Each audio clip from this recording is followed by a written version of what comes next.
കൂടുതൽ വാർത്തകളും വീഡിയോകളും കാണാൻ ഈ ചാനൽ സബ്സ്ക്രൈബ് ചെയ്യുക. കൂടെ ബെൽ ബട്ടൺ അമർത്തുക.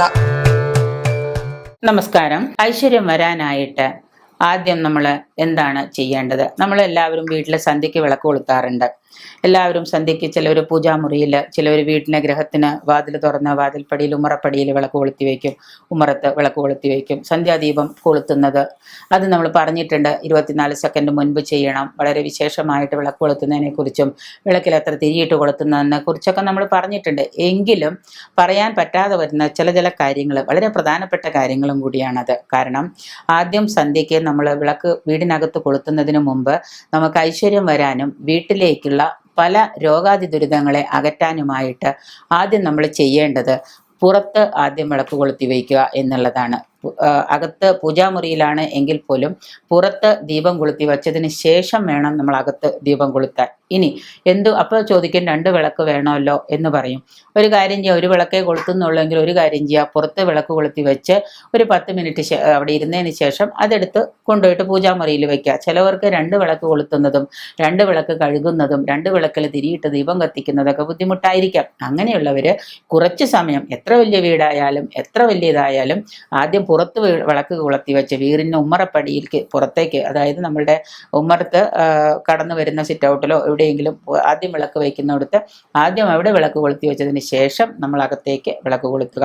കേൾക്കുമ്പോൾ തന്നെ കാര്യം മനസ്സിലായി കാണും എന്ന് ചിന്തിക്കുന്നു. പറഞ്ഞ ഹെഡിങ്ങിൽ നിന്ന് തന്നെ നിങ്ങൾക്ക് കാര്യം മനസ്സിലായിട്ടുണ്ടാവും എന്ന് വിചാരിക്കുന്നു. കാരണം സായാഹ്ന സന്ധ്യയിൽ പൂജാമുറിയിൽ ദീപം ജ്വലിപ്പിക്കുന്നതിന് മുമ്പ്, അകത്ത് ദീപം ജ്വലിപ്പിക്കുന്നതിന് മുമ്പ് പുറത്ത് ദീപം ജ്വലിപ്പിച്ചിരിക്കണം എന്നാണ് വിശ്വാസവും. അതാണ് ആചാര്യന്മാർ പറയുന്നത്. കാരണം പഴമക്കാരങ്ങനെ പറയാൻ കാരണം, ആദ്യം വീടിന് പുറത്ത് ദീപം കത്തിച്ചിരുന്നതും പണ്ട് അങ്ങനെയാണ്. പണ്ട് നെരിപ്പോടൊക്കെയാണ് കത്തിച്ചിരുന്നത്. മുറ്റത്ത് നെരിപ്പോട് കത്തിക്കും, എന്നിട്ടാണ് കൊണ്ടുവന്നിട്ട് അകത്ത് ദീപം കത്തിച്ചു വയ്ക്കുക. പ്രകൃതിയിൽ വിവിധ ദേവശക്തികൾ നിറഞ്ഞു നിൽക്കുന്നു എന്നാണ് വിശ്വാസം. പ്രകൃതിയിൽ പല തരത്തിലുള്ള ചൈതന്യങ്ങളും ദൈവശക്തികളും ഉണ്ട്. അതിൽ നല്ല ദേവതകളും ദുർദേവതകളും ഉണ്ട്. നല്ലതുണ്ട്, ചീത്തയുണ്ട്. നമ്മൾ പറയാറുണ്ടല്ലോ, ചേട്ടാവതി, ശ്രീദേവി എന്നൊക്കെ പറയാറുണ്ടല്ലോ. അപ്പോൾ ഈ നല്ല ദേവതകളും ദുർദേവതകളും ഉണ്ട്. സായാഹ്നത്തിൽ എവിടെയാണോ നമ്മൾ ആദ്യം ദീപം കത്തിക്കുന്നത്, ഇപ്പൊ വീടിനകത്താണ് നമ്മൾ ദീപം ആദ്യം കത്തിക്കുന്നതെങ്കിൽ ഈ ദീപം കാണുമ്പോൾ ദുർദേവതകളെല്ലാം കൂടി അകത്തേക്ക് കയറി വരും. അപ്പോൾ ആദ്യം വീടിന് പുറത്താണ് ദീപം വയ്ക്കുന്നതെങ്കിൽ ദുർദേവതകളെല്ലാം അവിടെ വന്നുകൂടി കണ്ടിട്ടുണ്ടല്ലോ, സന്ധ്യാസമയത്ത് സന്ധ്യ അങ്ങോട്ട് ആകുമ്പോഴത്തേക്കും കൊതുകുകളുടെ ഒരു പ്രവാഹം തന്നെയാണ്.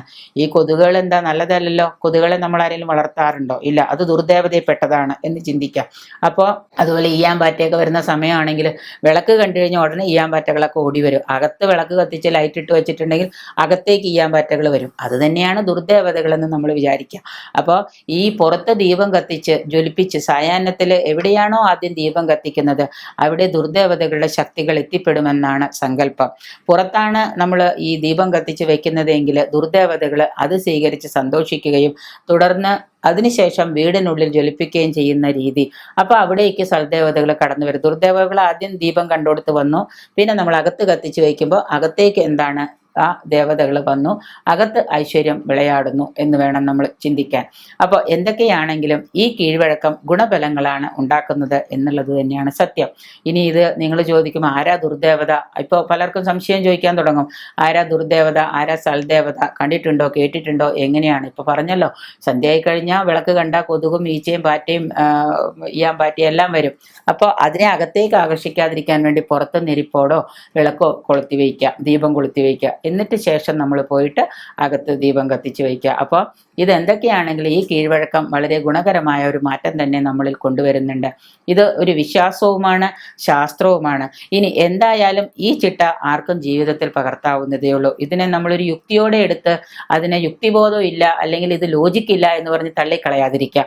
മറിച്ച് ഇതിനെ നമ്മൾ ഒരു കീഴ്വഴക്കമായിട്ട് എടുക്കാതെ നമ്മൾക്കൊരു ഇഷ്ടപ്പെട്ടൊരു പ്രവൃത്തി എന്ന രീതിയിൽ നമ്മൾ ഇതിനെ എടുക്കുക. നമ്മുടെ കുടുംബത്തിലെ കുട്ടികൾക്കും കുടുംബാംഗങ്ങൾക്കും എല്ലാം ഒരു ഐശ്വര്യം കൊണ്ടുതരാൻ വേണ്ടി ഇതിനെ എടുക്കുക.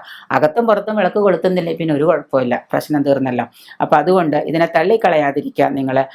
പുതിയ തലമുറയും ഇത് തള്ളിക്കളയുമെന്ന് തോന്നുന്നുമില്ല. കാരണം ആധുനിക ജീവിതത്തിൽ പുതിയ തലമുറകൾ പലതും അനുഭവിച്ചിട്ട് യുക്തിയൊക്കെ പറഞ്ഞിരുന്നെങ്കിൽ പോലും യുക്തിയുള്ള പലതും യുക്തിയില്ലാത്ത പലതും ചെയ്യാൻ പുതിയ തലമുറയിൽ പലരും ശ്രമിക്കുന്നുണ്ട്. പലരും അങ്ങനെ വിളിച്ച് ചോദിക്കാറുണ്ട്. അപ്പോൾ അതുകൊണ്ട് തന്നെ ഇതിനെ തള്ളിക്കളയുമെന്ന് തോന്നുന്നില്ല. പുറത്ത് കൃമികീടങ്ങളെയും കൊതുകിനെയും ഒക്കെ നശിപ്പിക്കാൻ പുറത്ത് അഗ്നി ഇട്ട് തീയിട്ട് നമ്മൾ കൊതുകിന് വേണ്ടിയിട്ട് അഷ്ടഗന്ധമൊക്കെ പുകയ്ക്കാറുണ്ട്. അപ്പൊ ആ കാര്യത്തിൽ തർക്കമില്ലല്ലോ, അങ്ങനെ നമ്മൾ ചെയ്യുമല്ലോ. അപ്പൊ ആ കൂട്ടത്തിൽ ഇതും ചെയ്തോളൂ. അപ്പൊ ഓടി വരുന്ന കൊതുകുകൾ ഈയാമ്പാറ്റകളും എല്ലാം ഈ പുറത്ത് കത്തിക്കുന്ന ദീപത്തിൽ കത്തിച്ച് അമ്പലായി പൊക്കോളും. അകത്തേക്ക് അത് പ്രവേശിക്കാതിരിക്കും. സന്ധ്യാസമയത്ത് വിളക്ക് കൊളുത്തി പുറത്ത് വെച്ചിട്ട് വാതിലടച്ചിടാതെ വാതിൽ തുറന്നിടുമ്പോൾ എന്ത് പറ്റും? എല്ലാം കൂടെ അകത്തേക്ക് കയറും ഇല്ലേ? അപ്പൊ അതിനേക്കാൾ നല്ലത് പുറത്തൊരു നെരിപ്പോടോ അല്ലെങ്കിൽ ദീപമോ കത്തിച്ചു വെച്ച് ആ ദുർദേവതകളൊക്കെ അതിൽ വന്ന് അടുത്തുകൂടി കഴിയുമ്പോൾ അകത്ത് വിളക്ക് കൊളുത്തി വെച്ച് സൽപ്രവർത്തികൾ ഉണ്ടാക്കുക. സൽദേവതകൾ അവിടത്തേക്ക് വരട്ടെ.